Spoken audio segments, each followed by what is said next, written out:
All right. It's great to be here again, and it's great to see a full room. Okay, so I'm going to be talking about logical relations, as Benjamin just said.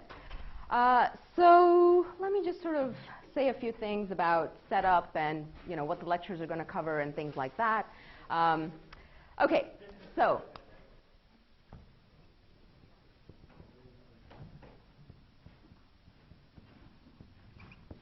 So, as Benjamin said, logical relations are one of the most fundamental proof techniques that in programming languages, and you can use them basically for all sorts of things. And that's really, the amazing thing about them, that there's just a vast number of properties for which they're useful. So, just to give you some examples, one of the earliest uses of logical relations was to prove that all terms in the simply typed lambda calculus, all well-typed terms in the simply typed lambda calculus, terminate. So it's a proof that evaluation will always terminate in that language. They have been used to prove observational equivalence in languages. So why would you want to prove observational equivalence or equivalence of programs? Why would you want to prove that two programs are equivalent? Might that be useful? Reasoning about correctness, right? Like suppose you're doing some compiler transformations, right? And you want to show that the program that you had before you transformed it into something else, hopefully a more optimized version, that the two versions are equivalent, right? That they'll behave the same, they'll always give you the same answers. Some other examples, let's say you have two implementations of the same abstract data type, right? Like let's say you're implementing a stack using a linked list versus using an array or something. And you want to reason about the fact that you actually have two implementations that are equivalent. Maybe you started out with the less efficient one, and later on you wanted to plop in a more efficient one. So these are just examples of where you might use them. So equivalence is a big thing. But you also need them in security. And I'll say a little bit more about this later, and Andrew Myers will show you a use of logical relations in one of his lectures as well. But let me do a little bit more setup. One thing that I want you guys to remember is that logical relations essentially come in two flavors. And this is helpful, like mentally, to categorize them as such. There are logical predicates and logical relations. Basically, these are unary, as indicated by the word predicate, as opposed to relation, and these are binary. Okay, and there'll be a certain pattern that emerges during these lectures, which you'll start to sort of understand that this is how I want to set things up. Okay, so unary logical relations are used. What do you do? Okay, what is a logical relation? Well, logical predicates are unary logical relations. What you do is you basically say that the terms in your language satisfy a certain property, a certain predicate. I'll write P for that, and we basically say that E satisfies P, and we index this with a type. So a logical relation or a logical predicate says, you set up a definition of when all terms in the language of type tau satisfy this predicate or property of interest P. Okay? Binary logical relations, you have two terms. So here I'll write R for relation as opposed to predicate, but you basically set up some sort of relation R, again, indexed by the type, and you say when expressions E of type tau, sorry, you set up a relation on E and E prime, right? So you have two terms. And you say that the terms E and E prime belong to this relation. So here, let's see. We could start talking about, this will be the general pattern of setting up a logical relation when you want to talk about a term E and E prime of type tau being equivalent to each other. Okay, so equivalence is normally, you're going to be thinking about binary logical relations. Examples of using logical predicates or unary logical relations are things like type safety. I can set up a logical relation to show that some E of type tau is type safe, that it will, that a term of that type, if it type checks, it will not get stuck when you run it. Another example is to prove strong normalization of simply typed lambda calculus. Strong normalization is a way of saying that all terms in the well-typed terms in the simply typed lambda calculus will terminate. Okay? All right, so that's an instance of this. So let's say termination in simply typed lambda calculus, for instance, or type safety examples of uses of unary logical relations. Here, proving observational equivalence, for instance, in various contexts, and another instance of that is compiler correctness. And actually, let me say something about compiler correctness. You can actually set up logical relations between two terms that don't both belong to the same language. Okay, so you can have a relation that relates source language terms to target language terms. So, the term E and the term E prime could come from two different languages. And actually, for compiler correctness, that's the kind of logical relation that one would want to set up. Yeah? It seems like that would involve two separate relations. E and tau, E taking tau. Between E and tau and the E prime and tau? Yeah. Yes, exactly. So if you want to think of this as, you start out with a tau in your source language, and perhaps you do a type preserving translation or something of that sort, then what you'd want to think about is, this is my source term. It has type tau, and my compiler translated it to some E prime of type tau plus or tau hat, whatever, translation of tau. And so you set this up sort of, the type of the source level term sort of takes priority, and it tells you what type the other term will have. Yes. Okay. So I'm not going to be setting up those kinds of logical relations where the terms come from two different languages, but I want to show you a pattern where you start to see that this is completely natural, and so that you know how to do it. Okay. Let's see, what else? The other thing that I mentioned before was secure information flow, and this Andrew Myers will talk about a little bit more. But just to give you a sentence or two on what sort of property we want here, well, I'll do that in a second. So Andrew will talk about security type languages where you can essentially label your variables as low security and high security, and then you have a type system which tells you whether or not some high security data leaks into low security outputs. Okay, that's the thing that you want to prevent, and the type system flags that. But now, if you say that I've set my type system up so that it will catch all leaks of high security data into low security observers or outputs, you need to prove something to say that your type system actually does that, right? So what we prove is a property called non-interference. Andrew will explain the details of that. I'm not going to go into it, but the word that I want to mention here is equivalence.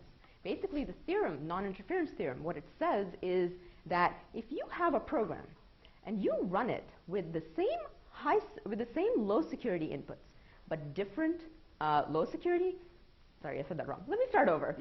If you have a program and you have a program P, and let's say it takes a high security input and a low security input, as long as you run it with, you can run it with a different high security input and the same low security input, and you have to be able to get the same low security outputs. So a low security observer should not be able to distinguish the high stuff that you sent in, should not be able to tell the difference looking at the outputs of the program. So it's a form of equivalence. It's a more sophisticated form of equivalence because you have to take into consideration the level of your observer, which is this L here. Anyway, Andrew will get into all of that. But again, the sense that I'm trying to give you guys is all sorts of forms of equivalence, that you want to prove. And you'll find this in many, many different settings. And in my last lecture, I'll give you more examples just to give you a feel for the wide variety of places where these logical relations can be used.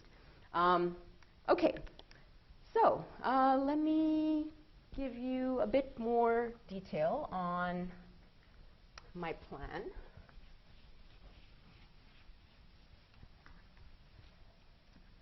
So today I'm going to talk about strong normalization of simply typed lambda calculus. The fact that all well-typed terms in the language, when you evaluate them, they will terminate. Evaluation will terminate. Okay? Strong normalization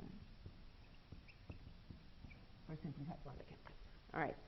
I'm starting with this because this is basically the first logical relations proof that most people will encounter, and I want you guys to have encountered it if you haven't seen it already. And what I'm going to do is I'm going to stick to a very standard presentation. Basically the presentation that you will find, give or take, just with a tiny tweak or two, that you will find in Benjamin's TAPL, Types in Programming Languages, Chapter 12. Have that memorized. Okay, but starting tomorrow, I'm going to switch notation on you a little bit. All right, and I'm doing this very, very intentionally because I want you to be completely comfortable with understanding the setup of logical relations and being able to, sort of read papers with one notation or the other and just get the essence out of it. Let's see if we manage to achieve that. But all right, so tomorrow we're going to do type safety using logical relations. And again, this is going to be a unary logical relation, right? Because termination, proving strong normalization, that's a property, it's a unary property. And type safety, again, that a term that type checks will not get stuck. That's also a unary logical relation. And what I'll do is I'll start off doing, showing this for the simply typed lambda calculus, and then I'll add recursive types. Okay? And that'll lead us to some very interesting territory. Basically, logical relations, historically. I said that you set these up so that you say if E has type tau, you set it up in a way that for every type tau you want to show that you basically classify which terms of type when terms of type tau have the property P. Okay, so this is set up by induction on types. The whole definition is done by structural induction on the type tau. Okay. This works fine, and historically it was great, but it was always restricted to sort of very simple settings where you didn't run into problems and various circularities that come up, like, let's say, when you have recursive types. Because what happens when you have recursive types? When you have recursive types, you can define things like lists and trees and so on. And there are interesting problems that come up with making sure that this definition remains well-founded. So we'll talk about that tomorrow. So this will be my way to get into how do you have to set up logical relations when you have these more advanced type features. And we'll start with recursive types, and I'll show you step index logical relations. All right? Step indexing has been used.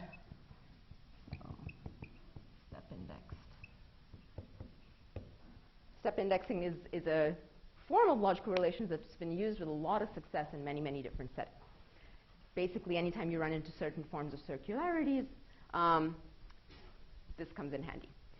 Okay, so we'll talk about that, and then I'll start talking about observational equivalence, how you use logical relations to prove observational equivalence.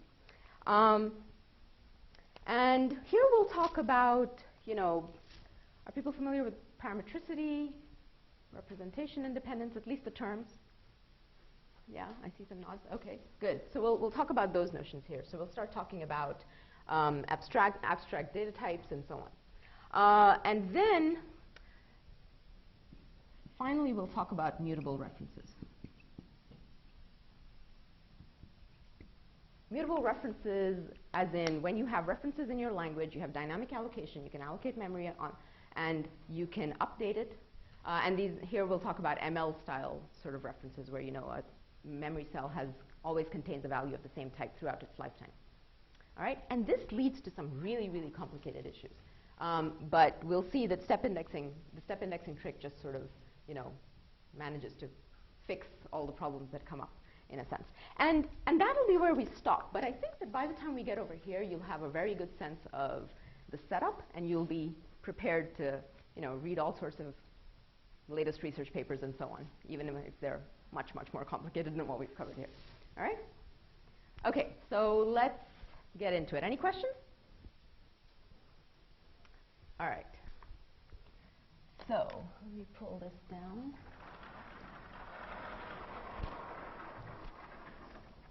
Actually, let me pull the other one down.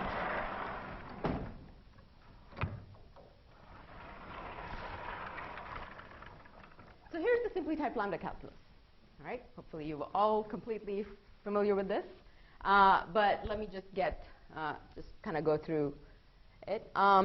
Okay, so simply type down the calculus with booleans added. Okay, so we have booleans and we have functions, right? Tau 1 or tau 2. Expressions in the language include true, false, if then else, and of course variables, abstraction, application, right? Okay, this we're going to look at a call by value lambda calculus, all right? So here are my value forms, true, false, and lambdas.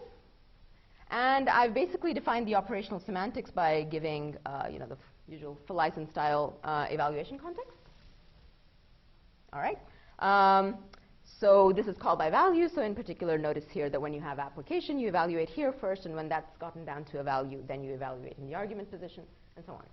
All right, and here are my reduction rules. So if true, that steps to E1. If false, then that steps to E2.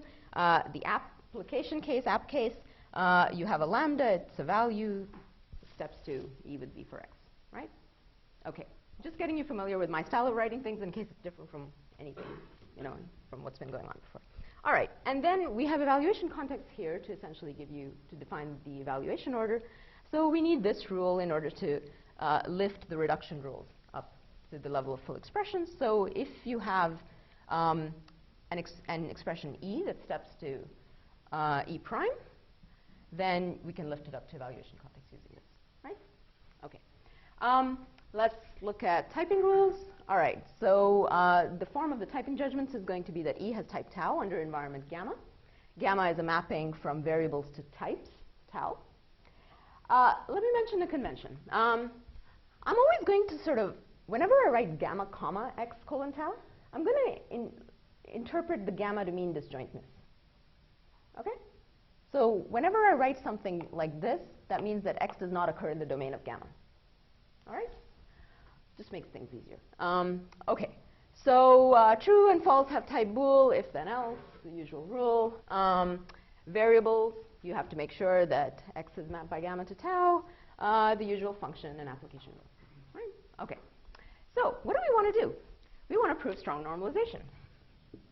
What is strong normalization? It is the property that if some expression E has type tau, using these type checks, using these typing rules, and let me put an empty context here, then E terminates. I'll use this notation. Let me define abbreviations here. So this means that E evaluates all the way to a value V, and basically it's just sort of another way of writing that E takes a whole bunch of steps and gets to value V, right? Okay. And if I write this and omit the V, then basically what I mean is, sorry, not for all. It means that there exists a value V such that E evaluates to V. All right? Okay. So here's the theorem that we want. Now, I'll let you stare at it for a second. Yeah?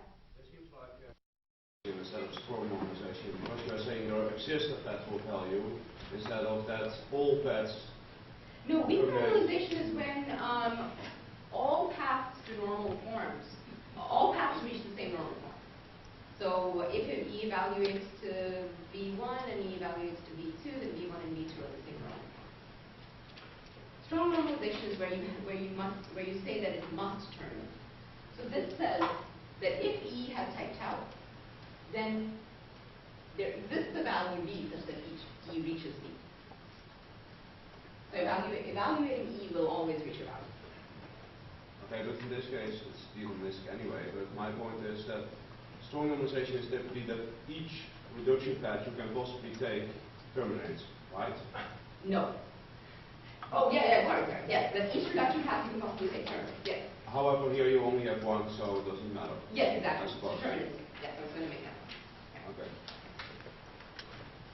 Okay, so evaluation here is deterministic, right? The evaluation order is deterministic. There's no non-determinism in this language.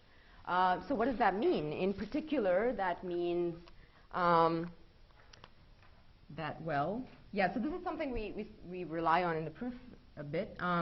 So in particular, a consequence of that is that if E diverges, then it can't be the case that sorry, if E converges, then it can't be the case that it also diverges, right? You could easily reason through that. Fair enough? Okay. All right.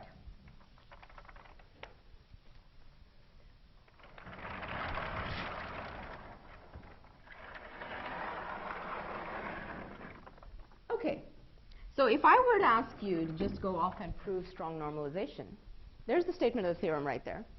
If E is well typed, E has type tau, then E terminates. You want to take a stab at it? How would you prove that? Induct on the derivation. All right. Okay.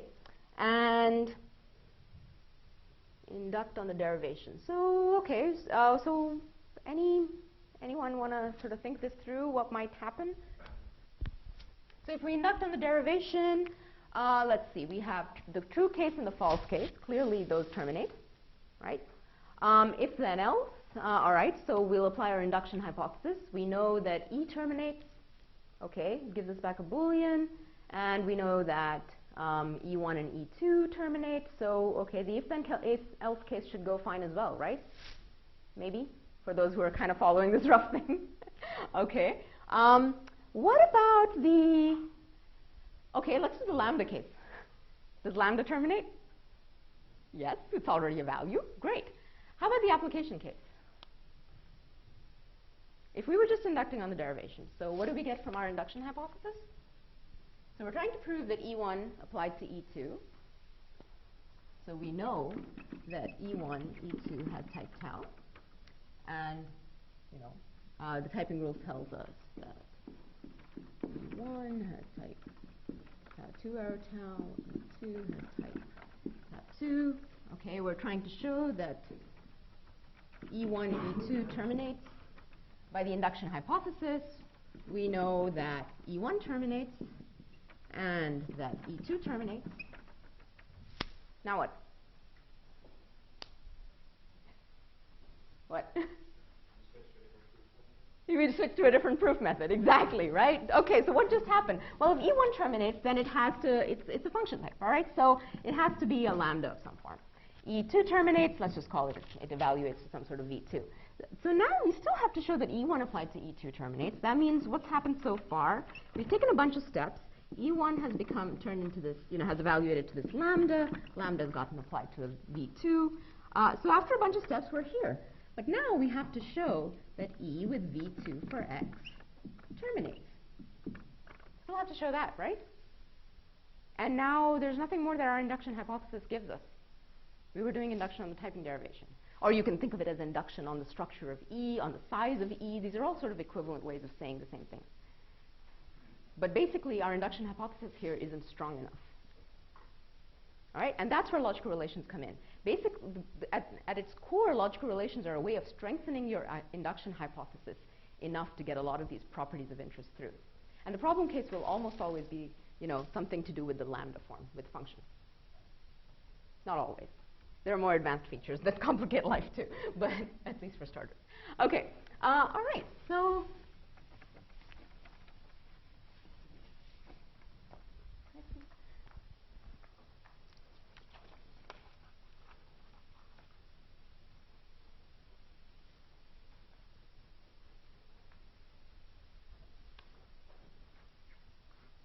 okay, just wanted to make sure I hadn't missed anything. All right, so what we're going to do is define a predicate, a logical predicate or a unary logical relation. So I'm going to call it Sn tau. Okay? So the way to read this is some expression E of type tau belongs to this set that I'm going to define called Sn for strongly normalizing. Okay? All right. We're going to do this by induction on the structure of the type tau. All right, so what are our cases going to be? Actually, let me just read. What types do we have to consider? Up there, my types are Booleans and tau 1 or tau 2. So I'm going to have two cases. All right, so for Booleans, we want to say that E, an expression E of type bool, is strongly normalizing. So what we want to do, and what you generally want to do for most logical relations, is you want to set up this relation or this predicate so that it satisfies three different conditions. All right? The first thing that you want to say is that you want to say that E has this type. So in general, let's just talk about this for some arbitrary predicate P. So usually we define something like this. We want, in the definition, we want to make sure that three conditions are satisfied. The first one is we want to say that E should have type tau. Okay?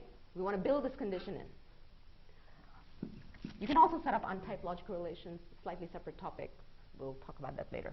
Okay. The second thing you want to do is you want to say, you want to define this predicate so that so that it requires that E has the property of interest. Okay?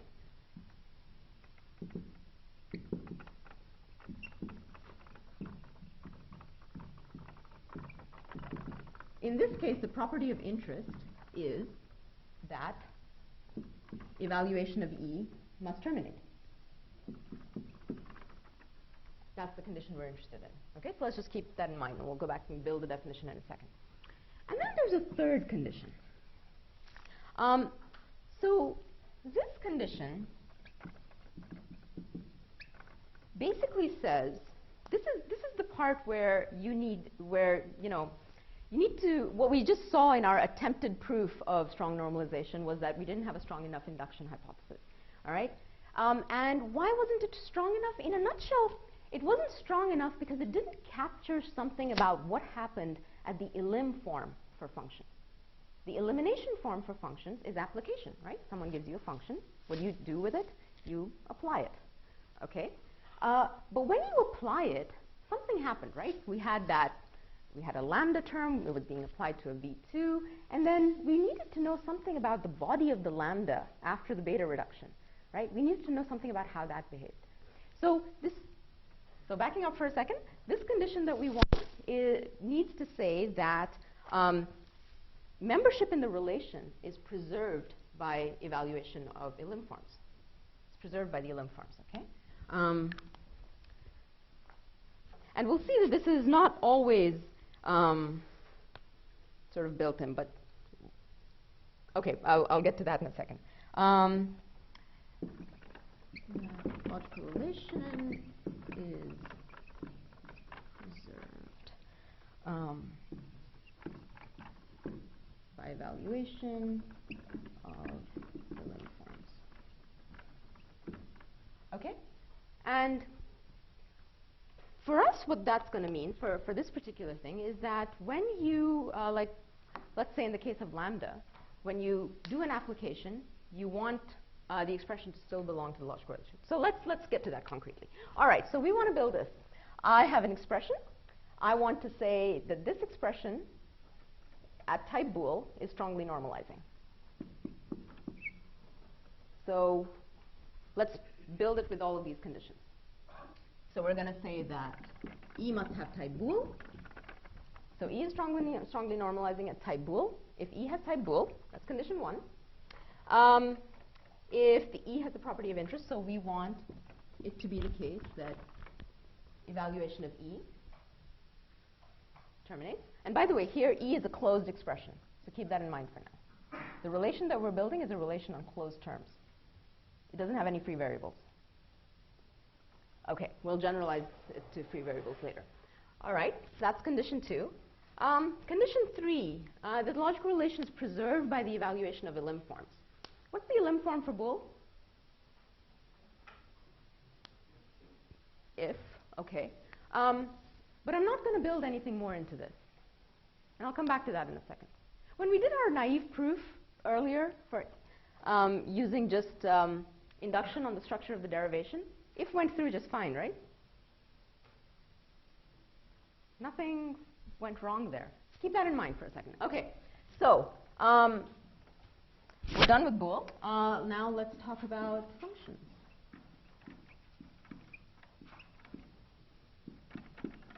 When is an expression of type tau1 or tau2 strongly normalizing? Well, it better have the type tau1 or tau2. it's an expression, it's not a lambda yet, it better terminate. And this is where we need a third condition about the elim forms.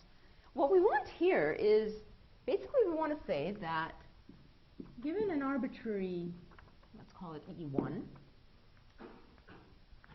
such that E1 is a strongly normalizing expression of the argument type,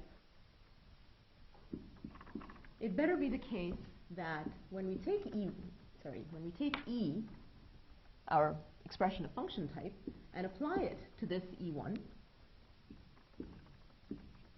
we get a strongly normalizing expression at the result type, tau2.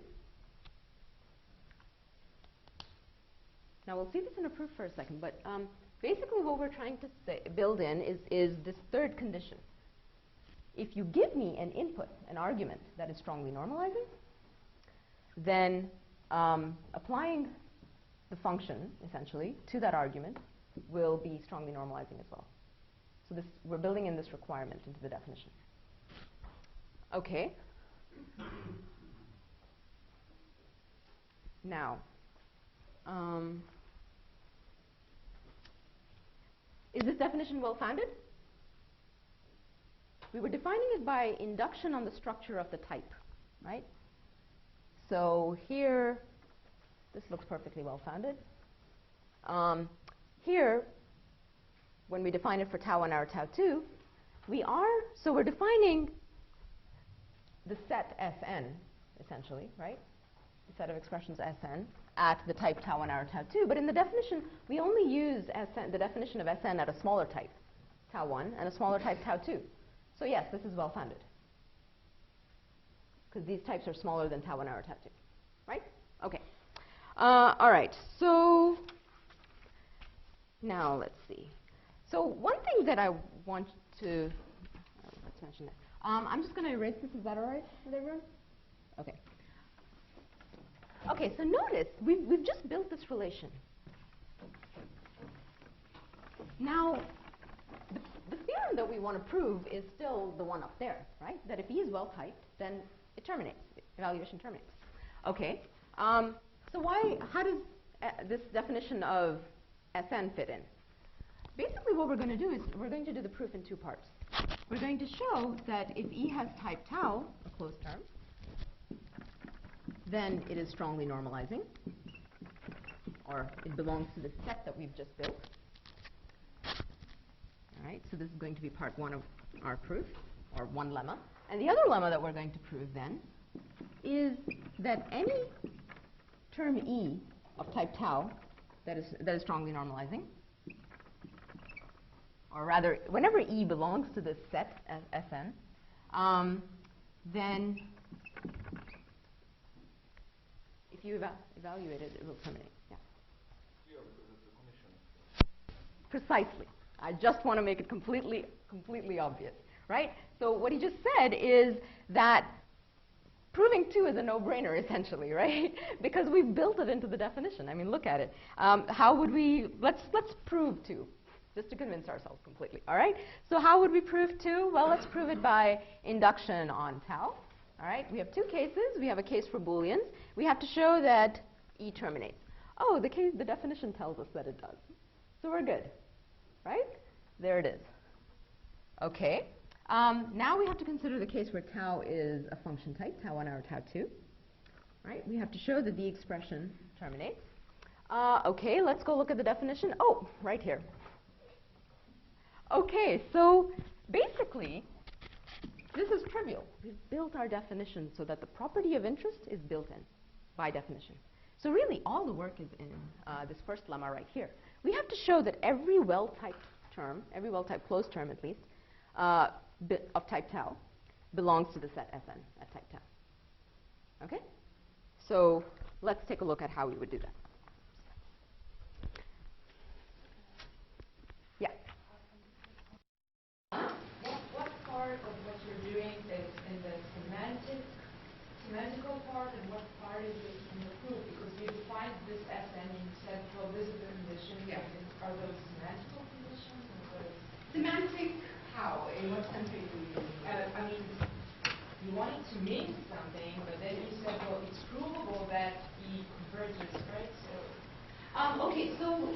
well, let me try to get us out of that. Okay, so what I'm building, if you think about it in a semantic sense, right? I'm building a set or a model, right? I'm calling it the set Sn. And I want that set to be inhabited by all terms that terminate, right? Essentially, that's the semantics for now, you know, of what the set Sn is.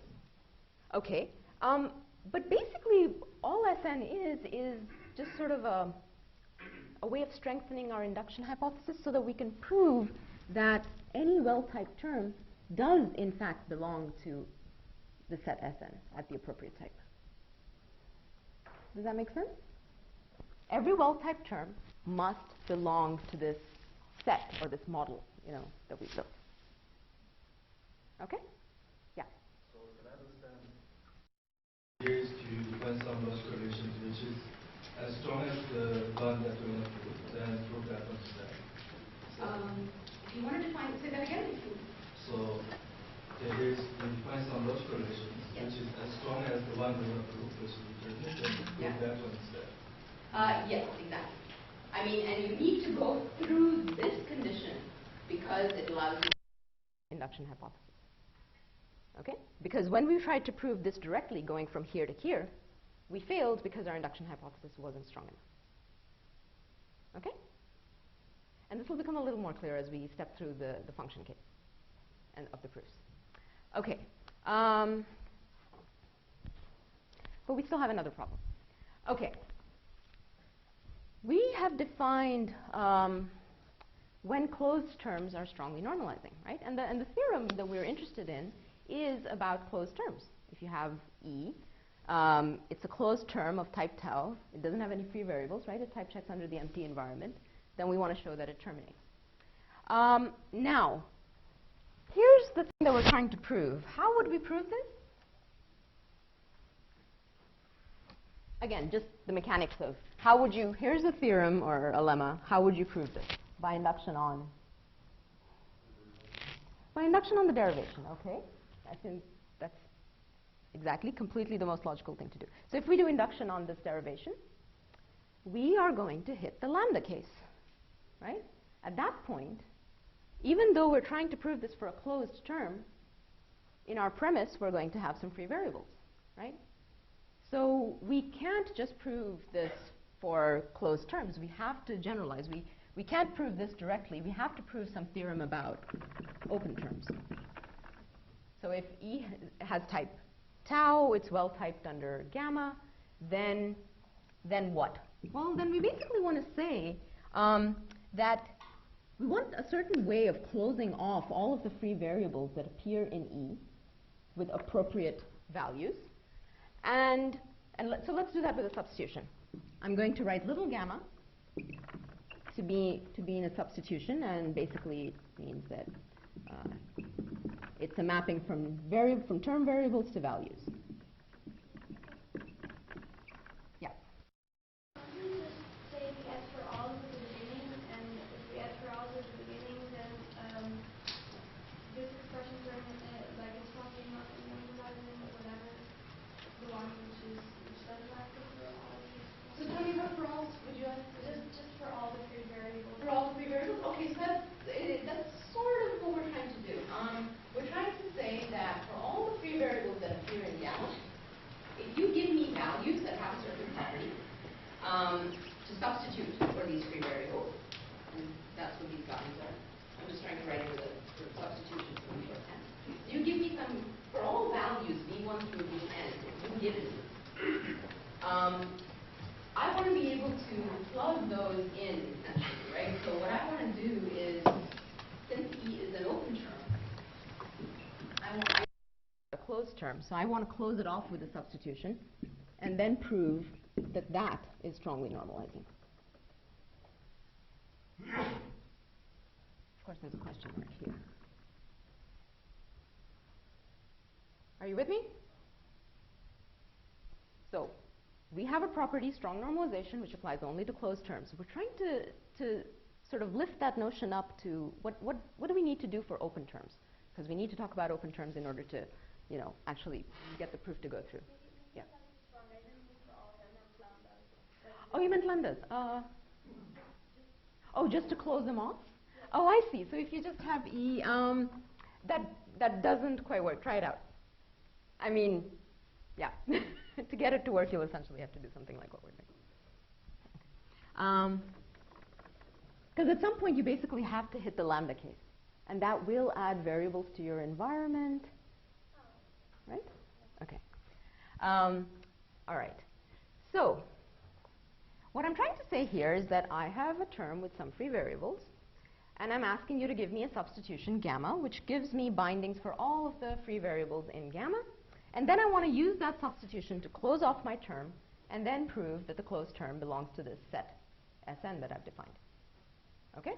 So what conditions do we want on gamma? We want this substitution, this arbitrary substitution that we're being given, to satisfy our environment in some way. Okay? Haven't defined that yet, but we want it to satisfy our environment gamma in some way. Okay. So what does that mean? Basically what we want is, we'll say that little gamma, the substitution, satisfies big gamma, type environment, if they have the same domain. So the domain of little gamma is equal to the domain of big gamma. So basically, you know, they're mapping the same variables. And if for all variables in the domain of either gamma, is this in front of anyone? Can everyone see this? Okay. For all variables in the domain, we want it to be the case that when we look up the value gamma x, we want that to be strongly normalizing at the appropriate type. Okay? So what we're trying to say is you are giving us a bunch of values, v1 through vn, right? Map x1 map to v1 through xn map to vn. But essentially the point is that this substitution is, in the statement of this theorem, is just a way of you giving me some values, right? Some set of values that I can substitute for my free variables.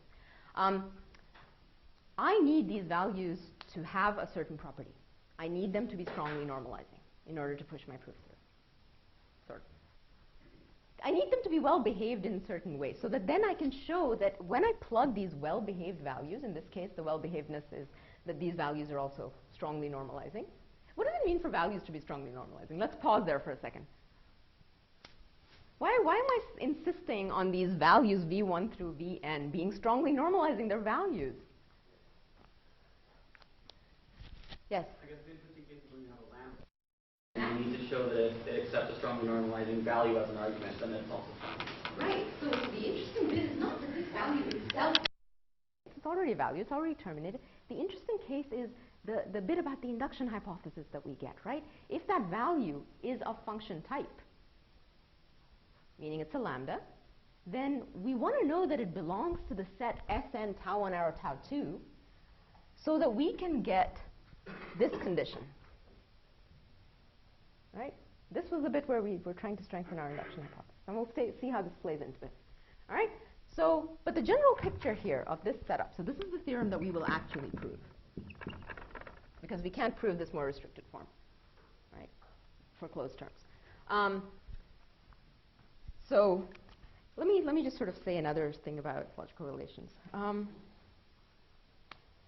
when it comes to functions, you will hear the slogan that logical relations take related inputs to related outputs.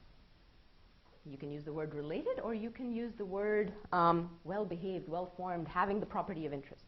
If you give me things that have the property of interest, the logical relation will give you outputs that have the property of interest. That's what this whole proof device is doing. Okay? And that's what, so I want you to start seeing theorems of this form as that statement. They will always be sort of, something is well typed, has a bunch of free variables. You give me some inputs that have the property of interest. And this is just shorthand for defining that, right? This whole thing was just sort of saying, oh, all the values that you give me that belong to Sn have that property of interest. Then, if I substitute these values that you gave me that are good, right, that have the property of interest into my expression, then I will get a whole expression, a closed expression, that has the property of interest. Okay? Yeah. Why don't we need an neurological relation? Because in this theorem it's just type of tau. Why don't we need it to be a strongly normalizing? The E itself? Yes, that line right there. Why is that not strongly normalizing? That's what we're trying to prove. If we're trying to Oh, right, yes, yeah. So when we close it off, it's strongly normalized. I don't know if I should do this, but I'll do it tomorrow. I'll show you another way of writing this. That sort of makes it more clear, makes the connection to what you just said kind of more clear. But okay. Okay. So what do we need to do next? Here's what we need to do. So this is the theorem that we want to prove. Do I want to do some? Let me just point out one property that we're going to need. Let's just call this a substitution lemma. So we're going to need to show that if you have some E of type tau, right, and you are given some substitution that satisfies gamma in that way. Now notice that all of the values in our substitution, since they belong to this set, they are going to have the type dictated by big gamma, right? So all of these values that are in this substitution will have this type, right? Okay. I could write that as, if you guys have seen that. So for every value in the range of this, for all x in domain of gamma, assuming that the domains of these is the same, it must be the case that gamma x has type dictated by gamma. And these are closed values. Okay? All right, so substitution lemma that I'm interested in, I want to say that if I have a term and I'm given a substitution gamma that satisfies that, then it will always be the case that the closed term that I get by applying my substitution to E is going to have the type tau. This is just a generalization of the standard substitution lemma. We would prove this by induction on the length of big gamma, all right, and sort of or on the size of gamma of the domain of gamma, and the case where n is 1 is your exact substitution lemma that you would see for the simply type lambda calculus. Yes. Yeah. Back to this thing before. Yeah. Are we considering closed terms being open terms as well? Sorry. Is a closed term also an open term with no free variables?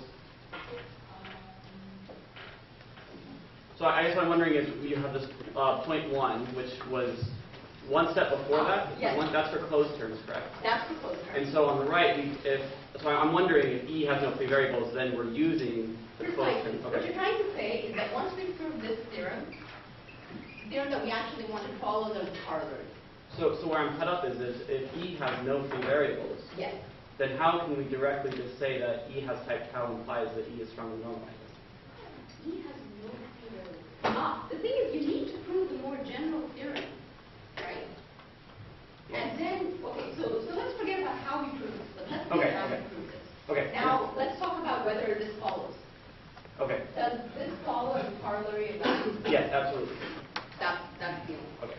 So we'll get to that. We can't prove the corollary directly. So we're getting to why this is true later? Yes, Okay. we're getting to why this is true And then, now. okay, my next question is why does this substitution not follow directly from this theorem? It pretty much does. Okay. I just wanted to state it. Fabulous. Thank you. Well, I mean, it doesn't follow directly from this theorem. We need it in order to prove this theorem at certain points. Okay, great. That's just an auxiliary lemma that I wanted to say. Okay. It would follow if the theorem were already proved. If the theorem were already proved, it would follow. Yes, precisely. Okay. All right. Okay, so let's prove this theorem. We're going to prove it by induction on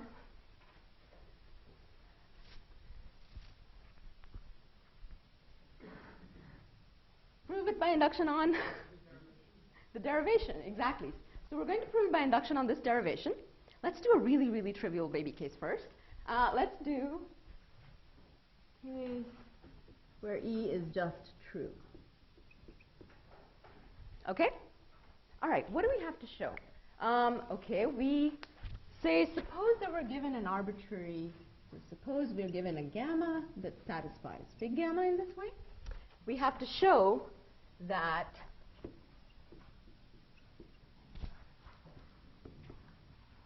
gamma applied to true is strongly normalizing at our type bool.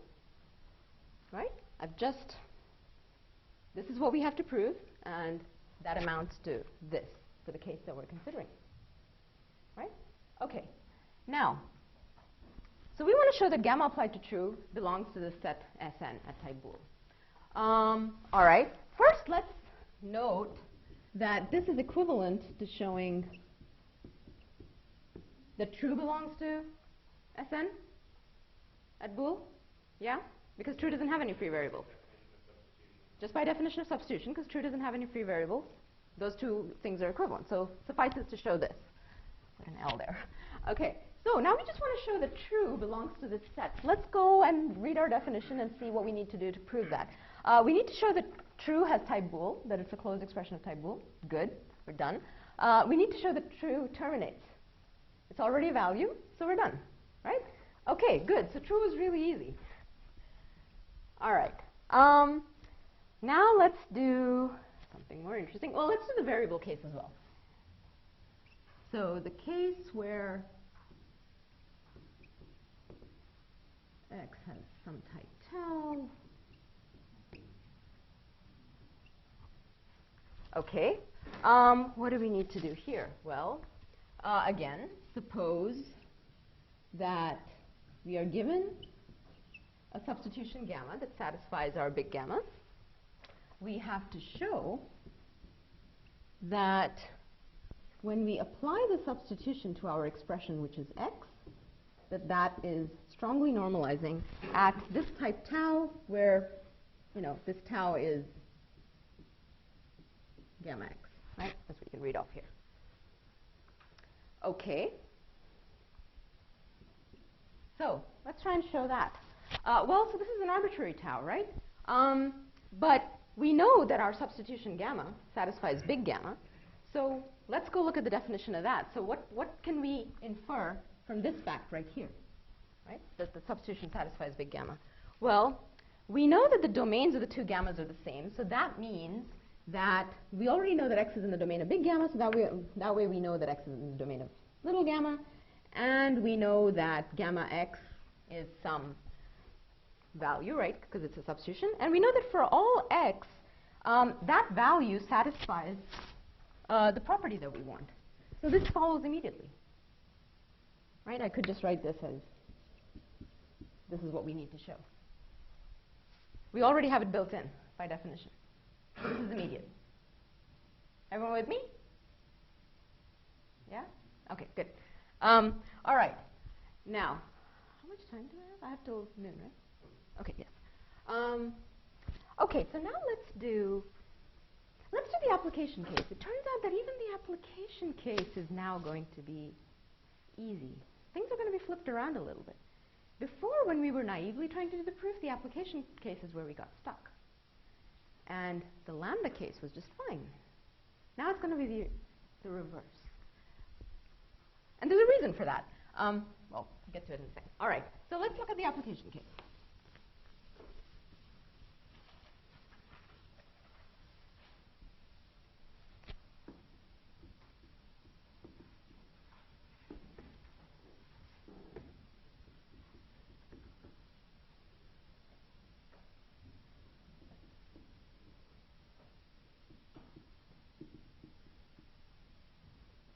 Okay, there's what we want to, there's the case we're considering. So what do we have to do again? So again, we say, so we know that E1 applied to E2 has type tau. We say, suppose that we're given an arbitrary substitution gamma that satisfies our big gamma. We have to show that the closed expression is in our set Sn. So specifically what we have to show is that when we apply gamma to the expression E1, E2, we get an expression that belongs to Sn at what type? At this type tau. Okay? All right. So first, again, let's make an observation about substitution. Notice that just by property of substitution, this expression is equivalent to gamma E1 applied to gamma E2, right? So it suffices to show gamma E1 applied to gamma E2 is strongly normalizing. We're just pushing the substitutions in, right? Okay. Now what? How do we prove this property?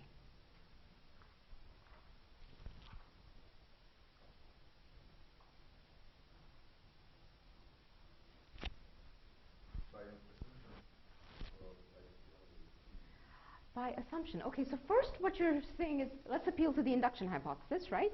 So we need to appeal to the induction hypothesis. By that, we will know,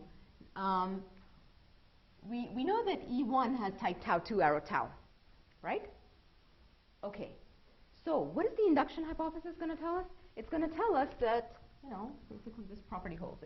By the induction hypothesis, if we can supply a gamma that satisfies this big gamma, right, and we have one here, right, then we can conclude that gamma applied to E1 belongs to the set Sn at the type tau 2 arrow tau. Right?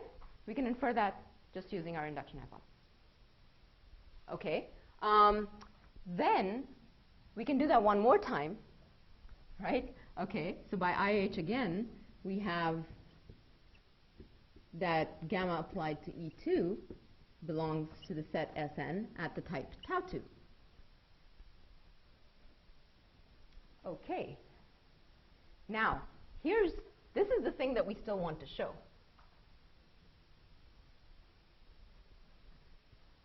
But we're making progress. Starting to look more and more like that, right?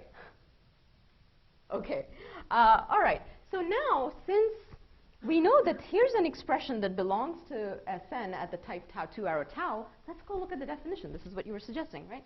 This definition says that the expression is well typed and that it terminates, but this is the bit that we're interested in.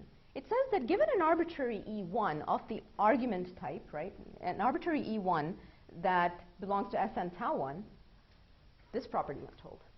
So we have this expression that we can use as the argument, right? And it belongs to Sn at the argument type tau 2. Therefore, just by unrolling the definition over here, we get that at the result type, which in this case is tau, our gamma E1 applied to this expression gamma E2 must belong to Sn at the type tau. So we got it simply from the definition. Right? Okay, so what did we do? We went and strengthened our induction hypothesis. And we built the case that we were having trouble with, we sort of built a condition about ill-informed into the definition of this relation, which gave us a stronger induction hypothesis that just allowed us to push the application case through really, really simply. All right? But there are always two sides to the coin, all right? Application became really easy because we strengthened our induction hypothesis. Now, the lambda case is going to become harder because we're going to have to prove an extra property about functions. Functions can't belong to the set Sn tau 1 or tau 2 simply if they're well typed and if they terminate, which they easily do. But we also have to show that any function that belongs to this has this property that if you give it, if you apply it to an expression that is strongly normalizing, then the application is strongly normalizing.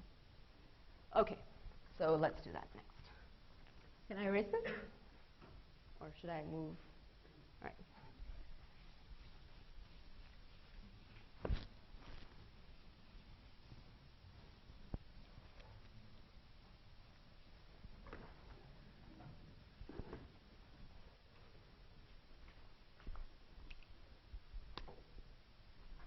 Okay, so lambda x colon tau 1 dot e has type tau 1 arrow tau 2.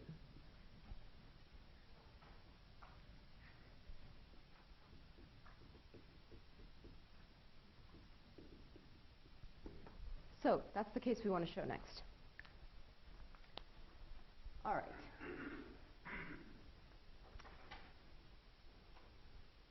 Before I dive into this case, I want to do an auxiliary lemma, okay, which is going to be useful just in terms of making our proof shorter.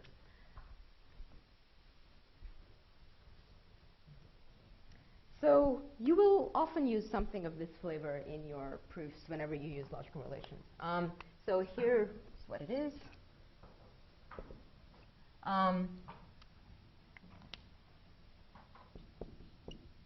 We want to show that membership in the logical relation is preserved under forward and backward reduction.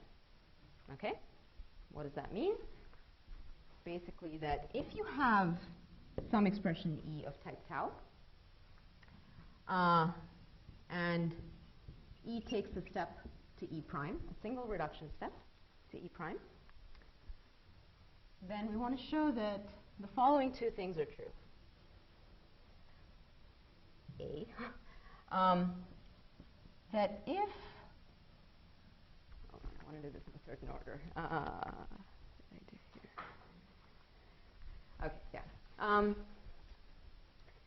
That if E prime is strongly normalizing at type tau, then that implies that E is strongly normalizing at type tau.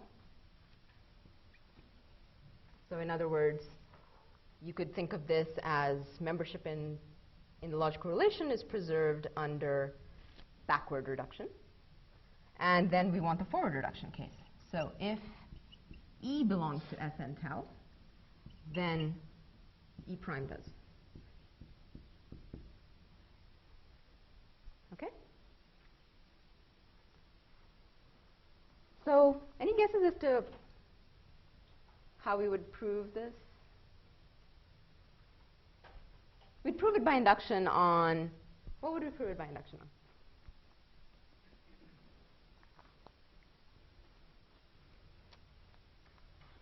This is going to be your homework for tonight, so. Sorry? The step relation? No. Basically, what you're trying to show is that if this holds, then this holds. So don't dwell on the top. This is the important bit here. Type, exactly. So this is going to be a proof by induction on the structure of the type tau. Please prove this tonight. It's a simple proof, but it just gets you, into the mechanics of how these things work. All right? Okay. So once we have this, sir, yeah. Deal with open terms. Here it's not about it being a bad idea. This is just an auxiliary lemma that I defined, so I kind of have some prior knowledge about what I need in there. Yeah. So. And I'm going to need it for closed stuff. And besides, I don't see the problem is that for open terms, evaluation isn't really defined. It's only a closed term that can take a step. Okay. So. All right. So this is what we need to prove.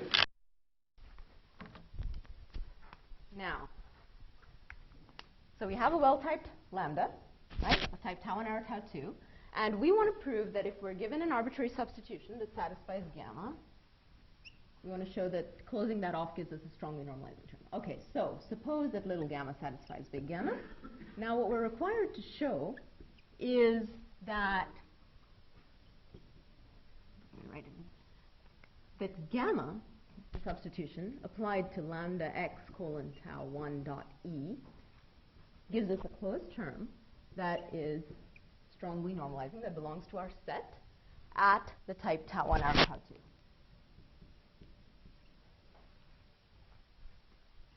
Okay. Now, what do you think the first step is, just based on if you were paying attention on what I did in the last two cases?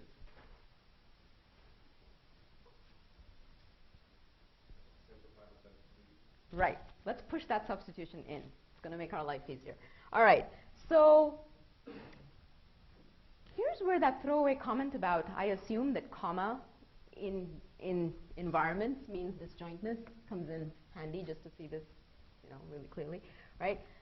So we know that X does not appear in big gamma. We know that the domains of these two gammas are the same, so we know that X does not appear in little gamma. So we sort of trivially, very easily know that we can push this substitution in. So because gamma is not going to map X. So we get this. That's what we need to show now. All right? Okay. So any guesses? What do we do now?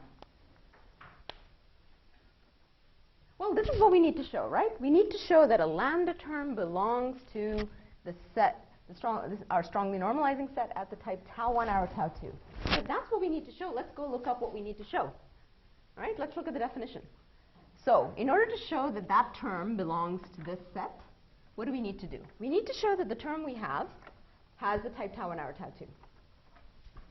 So does this term have type tau 1 arrow tau 2 under an empty environment?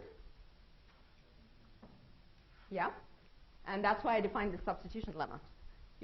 That's what we need, right? Because we have a gamma, we have a lambda that type checks under this big gamma. We are given a substitution. We've applied the substitution to it, and now we know that the closed term has that type as well. So it's just a simple application of the substitution lemma that I put up there. This is where we use it. Okay? All right. So that's condition 1. We needed to show that this term has the right type. So we're done with the first condition. Okay? What's the second condition we have to show? We have to show that the term that we have in our hand, which is that lambda term, terminates. It's a lambda term. It's already a value. So clearly it terminates. Right? So we have to show that this term, this lambda term, terminates. So we're done. That's easy, right? Okay. So really the guts of the proof is that third condition.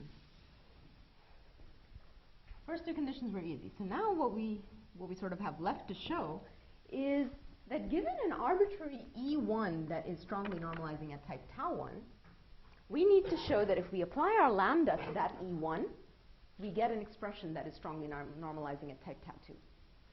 That's what this says we have to show. All right?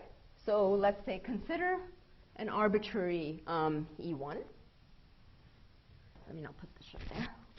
I'll just say consider E1 such that strongly normalizing E1 at the argument type tau 1.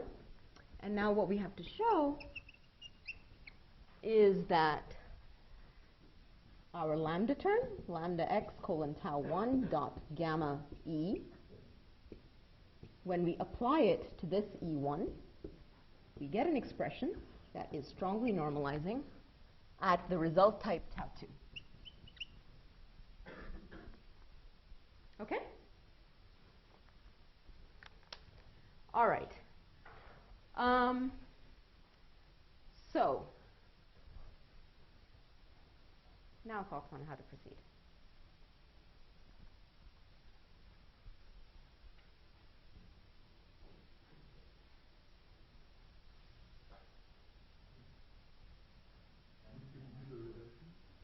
You could use a reduction, okay. And what would you like to do? Or what do you?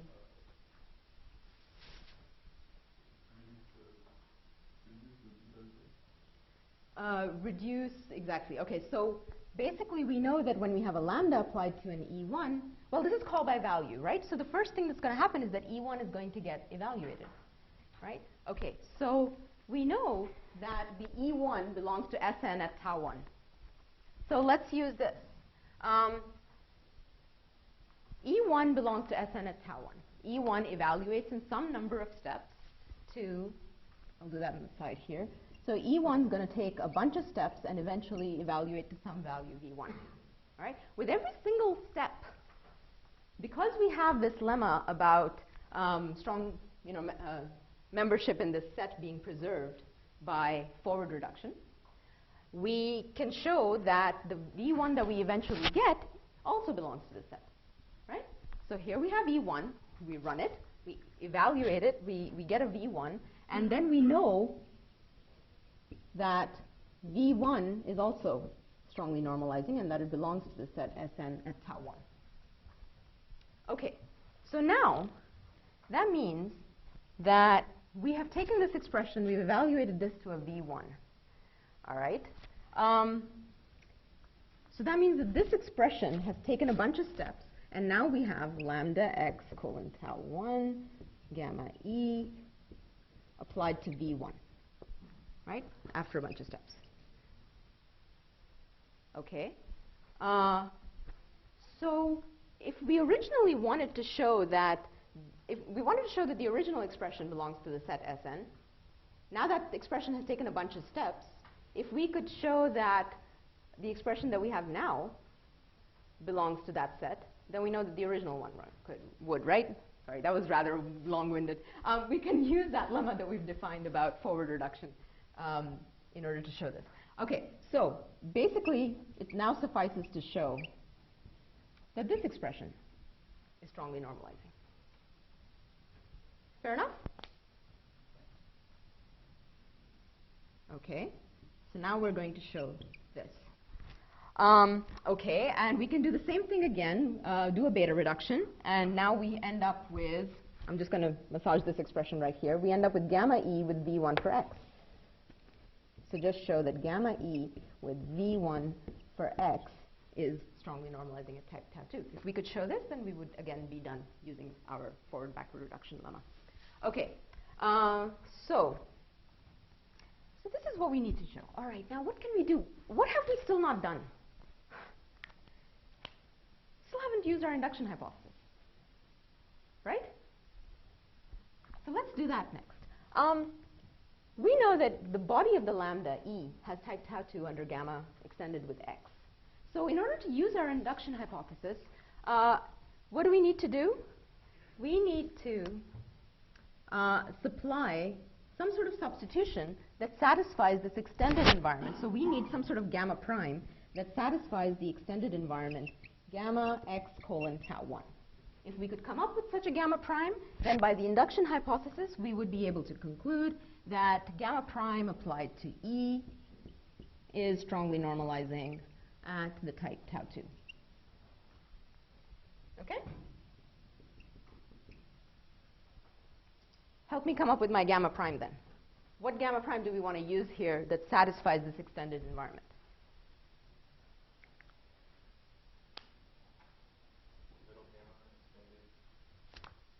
Okay, so little gamma we already knew satisfies big gamma, right? So we want to extend it with some x, right? Mapped to some value. And what do we need? Well, we need it to be the case that whatever value we put over there is strongly normalizing at the type tau 1. So just use this V1 that we have, right? We already know this fact. Okay, so take the extended environment, right? So the environment we had before and add in that V1. And this makes sense, right? Look at how the program is running, right? We have this lambda term. It's getting applied to an argument, but the argument got evaluated first, and we got a value in our hands. And then we know that that value is strongly normalizing. This input that we have is strongly normalizing. So we can use that here. All right, so now, because we know that this substitution, this extended substitution satisfies this extended gamma, we know that E with gamma prime is now x maps to V1, and this whole substitution gets applied to E. We know that E substituted with this stuff is in the set Sn at the type tau 2, right? Okay, let's massage this again, because substitution. What is this expression equivalent to? Could we write it in a different way? Notice that this is just equivalent to take gamma applied to E and then substitute V1 for x. Right? Okay. So we already have this fact. What did we want to show? I think it's kind of warm in here and people are getting sleepy. I'm getting warm. Here's what we wanted to show. Here's what we have. We're done. Yay, and it's lunchtime. All right. Okay.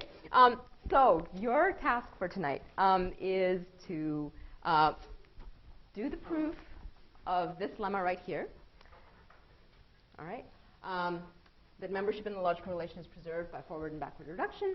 And I want you to sit down in a quiet space and prove this lemma for yourself. Just a lambda case is sufficient. All right? But step through the details and see where we went back and forth and where things followed from the definition, the induction hypothesis, etc. All right? Logical relations are basically like this. They're sort of like this puzzle. I mean, you fit them in just the right way. You get the definitions exactly right. And if you have done that, then the proofs just sort of magically unfold and everything works out. But getting the definitions right so that the proofs follow is really the whole art here, all right? And then understanding how those, understanding basically how the definitions lead to the proofs is the thing that I want you guys to understand so that you can set this stuff up for yourself, all right? Okay, tomorrow we'll continue with type safety, and I'm going to throw a very different notation at you, okay? And I'm going to test how much you understood today. Basically, in setting up that definition, because we'll just sort of move some parts around and write it in a different way. And I think that'll be a good exercise to make sure that you really understand it. All right, I'll see you tomorrow.